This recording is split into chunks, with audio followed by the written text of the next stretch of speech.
नमस्कार। मैं ज्योतिषाचार्य संजीव कुंडली और आपका भाग्य इस श्रृंखला के अंतर्गत आज चर्चा करते हैं जन्म कुंडली के छठे भाव में देवगुरु बृहस्पति की।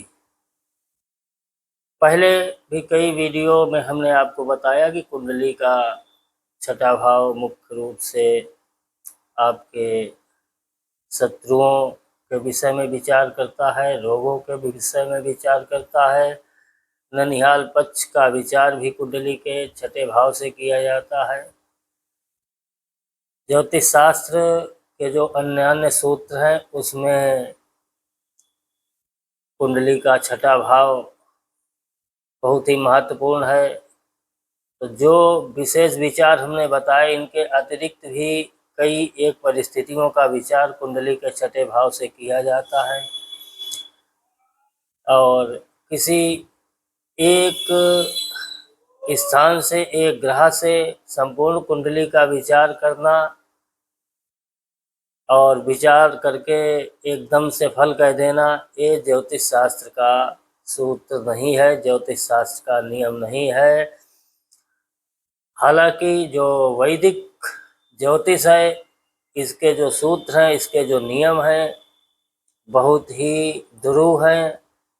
उनको समझने के लिए बहुत ही स्वस्थ चित्त, अध्ययन, स्वाध्याय आदि की आवश्यकता पड़ती है।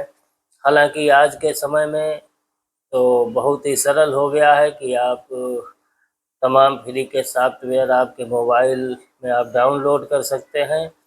उस किसी की भी कुंडली अथवा अपनी भी कुंडली देख करके आप अपना पूरा यानी जो जीवन पद्धति है, जो जीवन में आने वाला है, उसके बारे में विचार कर सकते हैं।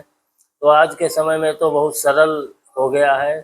हालांकि इस विषय पर हमें चर्चा नहीं करनी है। तो आइए वैदिक सूत्रों की ओर बढ़ते हुए, वैदिक ज्योतिष को आत्मसात करते हुए सीधे कुंडली के छठे भाव की ओर चले और छठे भाव में बैठे हुए देवगुरु बृहस्पति की ओर। यदि आपकी ज्योतिष शास्त्र में रुचि है, आप ज्योतिष शास्त्र को समझना चाहते हैं, तो हमारा ये वीडियो आपके लिए बहुत ही महत्वपूर्ण होने वाला है। ज्योतिष शास्त्र में यदि आप रुचि रखते हैं या आपकी भी कुंडली में यदि कुंडली के छठे भाव में बृहस्पति बैठा हुआ है, तो हमारा ये वीडियो आपके लिए बहुत ही लाभदायक सिद्ध हो सकता है। लेकिन जितना भी हम समग्र विवेचन करने जा रहे हैं छठे भाव में देवगुरु बृहस्पति का, इसके अतिरिक्त भी बहुत कुछ होता है। आप केवल किसी एक ग्रंथ को पढ़ करके या 6 महीने का कोर्स करके आप अथवा कोई भी कहे कि हमने ज्योतिष शास्त्र समझ लिया है, ज्योतिष शास्त्र के बारे में जान लिया है, तो ये उचित नहीं है। बहुत लंबी साधना है, बहुत अधिक अध्ययन की आवश्यकता ज्योतिष शास्त्र के अंतर्गत निरंतर पड़ती रहती है। तो न तो खुद भ्रमित होइए और न दूसरों के माध्यम, ज्योतिष शास्त्र के माध्यम से दूसरों को भ्रमित करने का साधन किसी भी प्रकार का आप मत बनाइए।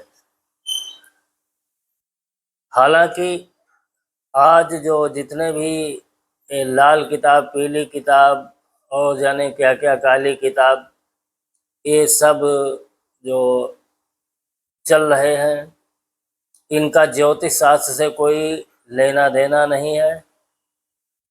अनादिकाल से ज्योतिष शास्त्र चमत्कारिक विद्या रही है, तो चमत्कार की आड़ में तमाम प्रकार के ऐसे मनगढ़ंत लाल, पीले, काले किताब के एक्सपर्ट जो 6 महीने में आपको कोर्स करा देते हैं बहुत कम पैसे में, तो इन कोर्सों से कुछ भी भला होने वाला नहीं है।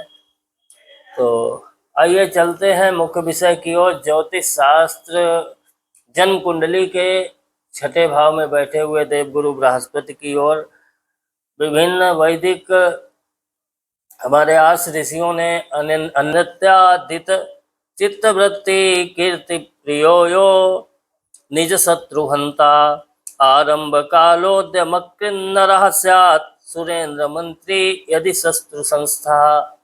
जन्म कुंडली के छठे भाव में यदि देव गुरु बृहस्पति है तो ऐसा व्यक्ति गीत संगीत का प्रिय होगा, यानी गीत संगीत का प्रेमी होगा। गीत संगीत नृत्य गान आदि उसको बहुत प्रिय लगेगा और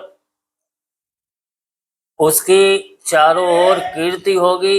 यानी ऐसा नहीं है कि छठे भाव में बैठ करके आपके रोगों को बढ़ाए, शत्रुओं को बढ़ाए, ऐसा नहीं है।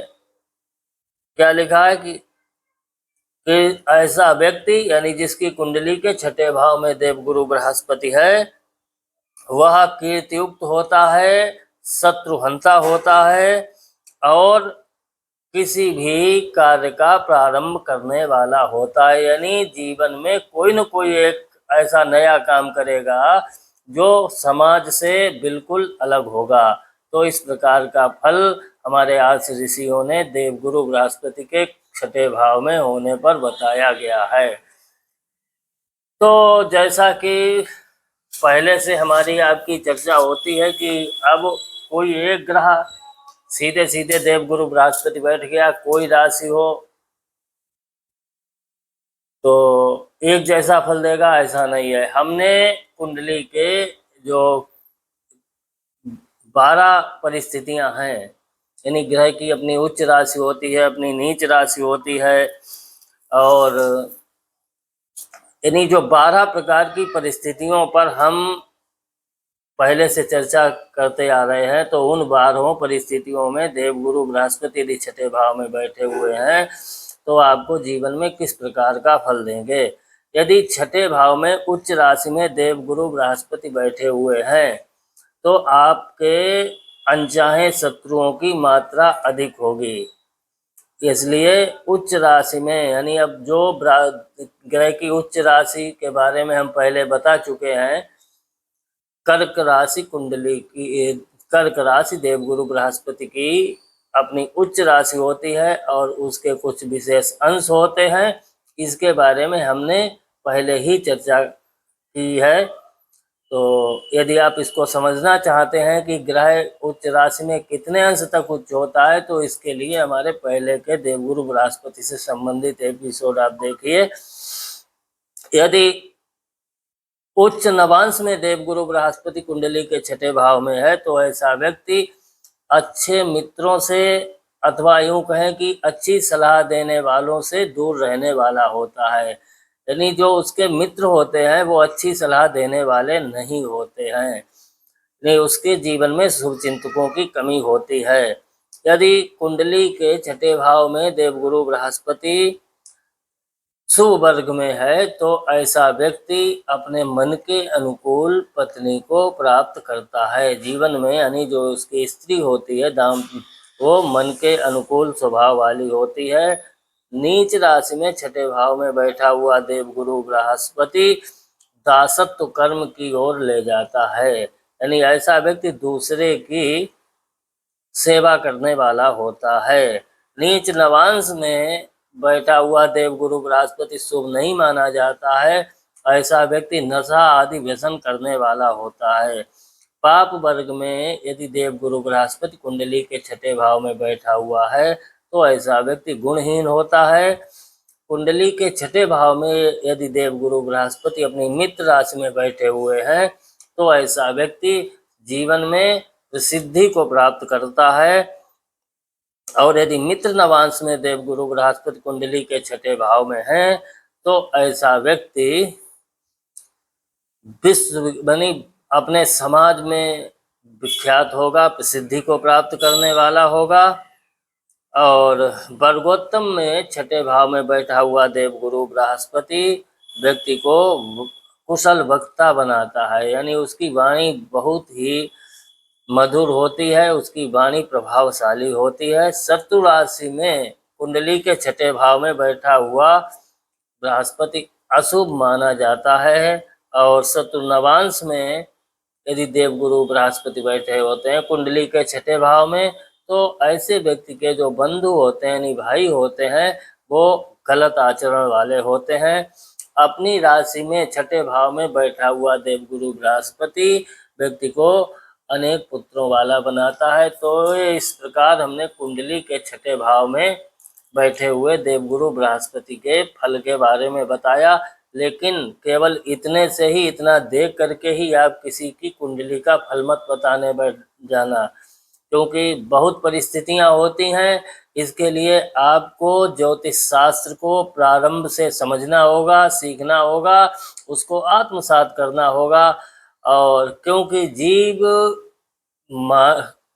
84, अपने हिंदू धर्म में मान्यता है कि जीव 84 लाख योनियों में भटकता है, बार बार जन्म लेता है, दुख को प्राप्त होता है। तो यानी जितने भी प्रारब्ध संचित कर्म हैं वो इस मनुष्य शरीर में ही भोगने पड़ते हैं। तो ये जो हमारी कुंडली है, जो कुंडली के 12 भाव हैं, 9 राशियां हैं, ये सब हमें मानव शरीर में कौन सा भोग प्राप्त होगा, किस प्रकार हमारा जीवन होगा, ये सब इंगित करते हैं। यही ज्योतिष शास्त्र का मुख्य उद्देश्य है। तो यानी इसको जान करके, समझ करके आप सतर्क हो जाइए, सावधान हो जाइए और तद्वत आचरण करिए। किसी विद्वान का आश्रय लीजिए, किसी संत महापुरुष का आश्रय लीजिए और ज्योतिष के सूत्रों के द्वारा आप अपने आगत को जानकर सतर्क रहिए, अच्छे कर्म करिए। तो इसी के साथ आज के इस विषय पर चर्चा समाप्त करते हैं। यदि अभी तक आपने हमारे इस यूट्यूब चैनल को सब्सक्राइब नहीं किया है तो कृपया करके सब्सक्राइब करें, वीडियो को लाइक करें, शेयर करें और अपनी किसी भी अमूल्य राय से हमें अवश्य अवगत कराएं। धन्यवाद।